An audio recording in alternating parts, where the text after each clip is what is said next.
Are you old enough to remember the 90s? When kids were kids and our only concerns were playing outdoors and having the coolest toys? Well, I kind of want to bring that nostalgia back in the sketchbook spread. I've already laid out my sketches. Feel free to draw along with me.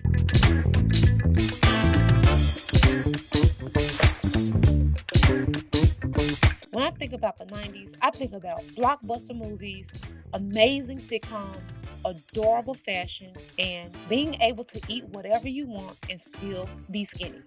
But of course, I was also way more active then. I stayed outdoors playing with my friends and my siblings. We used to play games like hide and go seek, duck, duck, goose, jump rope, red light, green light, and all types of outdoor games you can name. And just to provide a little more context, this was the 90s to the early 2000s. I was born in the beginning of the 90s. So in the 90s, I was younger than 10. So a lot of the things that I'm talking about here is the 90s to the early 2000s. So in the 90s and early 2000s, I would watch a lot of reruns from the 90s and from different eras as well, but a lot were from the 90s. Shows like Martin, Living Single, Friends, The Cosby Show, A Different World, Murder, She Wrote, Who's the Boss, Boy Meets World, 90210, Buffy the Vampire Slayer, Seventh Heaven, and the list goes on. And sometimes when I think about all the shows I consumed growing up, I would kind of wonder how I ever had time to watch all those shows. Like between going to school and playing outside, I don't know when did I make time to watch the shows, but I did. Even some of the not so kid friendly shows like South Park, I used to always try and sneak to watch South Park on Comedy Central. And as for the movies, my favorite to watch were Friday, Rush Hour, the first one, Jurassic Park, Toy Story, and the list goes on. I remember when Blockbuster was a thing. Yeah, those were good times. I had a pretty good childhood. One of my favorite things to do as a child was to go to the store with my siblings and my friends, and we would buy like some candy, some chips, and those little barrel juices, the ones that come in different colors, or a jungle juice, depending on what we had in our pockets. And we would walk. Of course, we were children, so of course. It'd be sunny outside, daylight, nobody trying to snatch us up, thank God. And it wasn't too far from our house, so yeah, those were good times. And I remember I used to love playing with dolls so much, I could not see myself not playing with dolls for the rest of my life. But that quickly changed when I got into the 7th grade and I had other things to worry about.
Hey Arnold, the Powerpuff Girls, Dexter's Laboratory, Kim Possible, SpongeBob when it first came, Rocket Power, and the list goes on again. And I can't forget about my wonderful introduction to anime, Toonami. Wait, no, Toonami was not my intro to anime. It was actually Dragon Ball Z and Pokemon. Toonami had a great run when it was first aired. I was introduced to anime like Sailor Moon, Gundam Wing, Zatch Bell, and many others. One of the cool things I remember about Toonami was kids would send in their fan art to the show and they would air it on TV. And I remember I always wanted to do that. I never got around to it. But I used to draw anime like my life depended on it. Yeah, Toonami had a great run and it even relaunched years later. And apparently it's still going on Adult Swim. I might check it out. I just don't watch TV much these days. And I'm using a Crunchyroll subscription, so I can watch a lot more anime now. On another note, when it comes to toys from the 90s, I would say I had a great collection. And if I'd known I could sell those bad boys for a premium years later, I would have kept all my toys in good condition and stored them somewhere. I had a Polly Pocket, I had Legos, Betty Spaghetti, roller skates, Furbies, Tamagotchis, Barbies, and Ken dolls for days, and the list goes on. I don't really remember having a Game Boy Color, but my siblings and I had a Sega Genesis. You know, the one where you had the game cards the size of bricks. I'm exaggerating a little bit, but you know, yeah, those were good days. Just like I hope this was a good video. Please like, comment, subscribe, and for the love of God, share this video if you found it interesting, or just clip up a piece and share that. And hey, watch this next video. Thanks for watching.